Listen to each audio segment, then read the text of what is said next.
Hi, I'm Kendra Winchester and welcome back to my channel. Today we are going to be talking about audiobooks. Now, if you've watched my past videos, you know I adore audiobooks. They are my favorite bookish medium. I started listening to them when I was a kid and I haven't really stopped. So I always have top audiobooks of the year. And really this is an excuse to talk about more books than just, the top books. These are more, I just want to talk about more books. We all know why I'm here. Let's start with the obvious. So one of my favorite audiobooks of the year is Men We Reaped by Jesmyn Ward and narrated by Sharice Booth. It is fantastic, not just because it's Jesmyn Ward, just because it is. And if you haven't heard Jesmyn Ward's prose read aloud, oh my goodness, I would say Salvage the Bones is the top audiobook I think that she has written.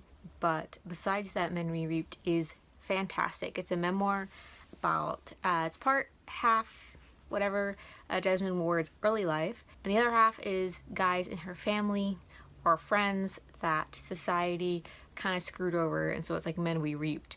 It's very poignant and moving, and it really talks about race relations in southern Mississippi especially, and parts of Louisiana. It's just really beautiful, and it was really great to see where Jesmyn Ward gets all of her inspiration, not all of it, a lot of her inspiration for her novels. So that is just, plus it's Jesmyn Ward. Can you get any better than Jesmyn Ward? I don't know, major author crush here, can you tell? Okay, so the next one I want to talk about is Wishful Drinking by Carrie Fisher, narrated by Carrie Fisher. And it was so heartbreaking when Carrie Fisher passed away in late December, and I was just devastated. I just sat on the couch and I couldn't do anything. So I went on Hoopla and I found her audiobook of her first memoir, and it's actually based on a show that she did called Wishful Drinking, and she talks about how she feels as a daughter of two celebrities. She's the daughter of Debbie Reynolds, who also passed away a day after her daughter, which is just, I feel really bad for Billie Lourd, who is Carrie Fisher's daughter. Yeah. Anyway, so I found this audiobook. It's about 4 or 5 hours long, and it was just great. I listened to it just the entire afternoon. It was beautiful, and of course she performed it perfectly. It was a great way to heal and to start the grieving process, and I would highly recommend it if that is something that you need. Okay, so book number 3 is Listen Slowly by Tanaha Lai and narrated by Lulu Lamb. I loved this book. Now, I know there has been some mixed reviews because, how can you follow up, Inside Out and Back Again? It's very difficult.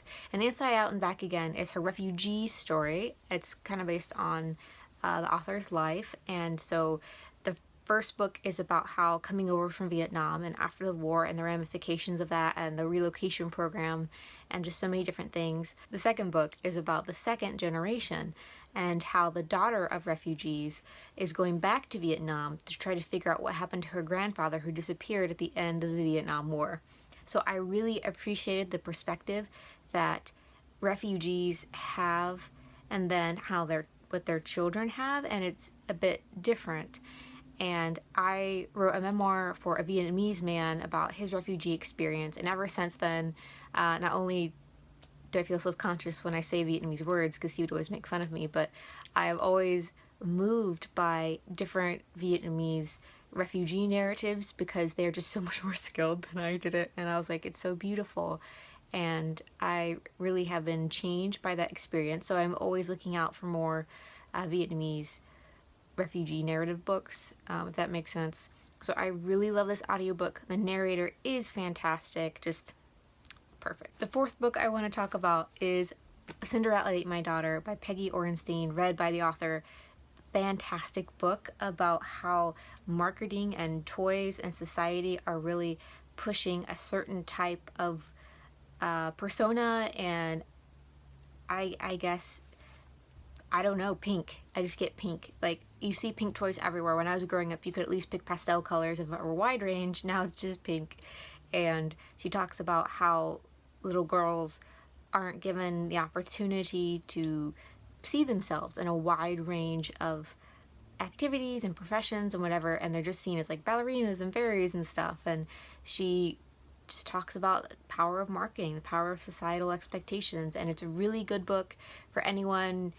I think especially for parents who have little girls, but also just if you interact with little girls, granddaughters, whatever. So most people, it's good for most people.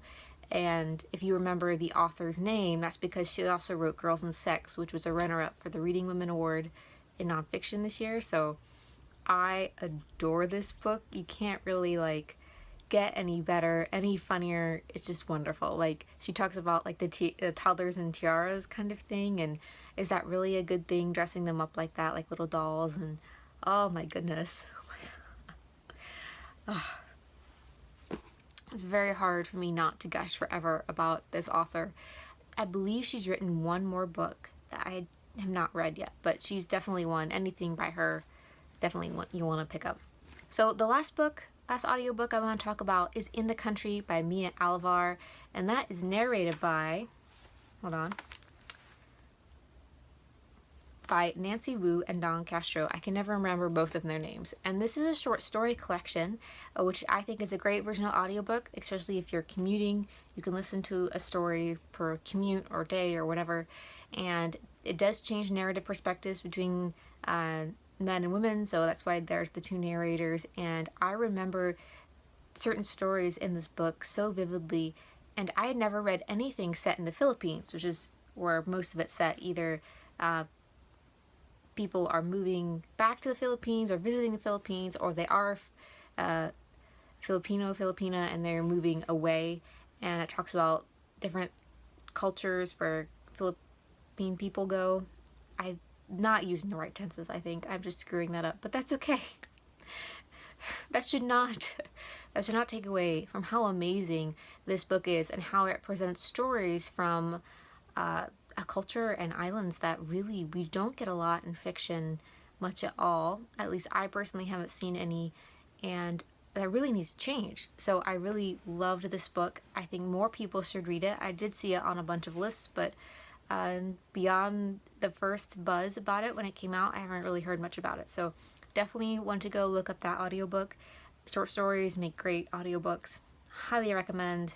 That is 5 audiobooks that I really love from 2016, or that I listened to in 2016. If you have audiobooks that you really like, especially in the audio format, some books I've read and some books I've listened to and I like one better than the other, or if you like a certain audiobook publisher, whatever, leave me a comment down below. And I guess that's it from me today, and I'll talk to you guys later. Bye.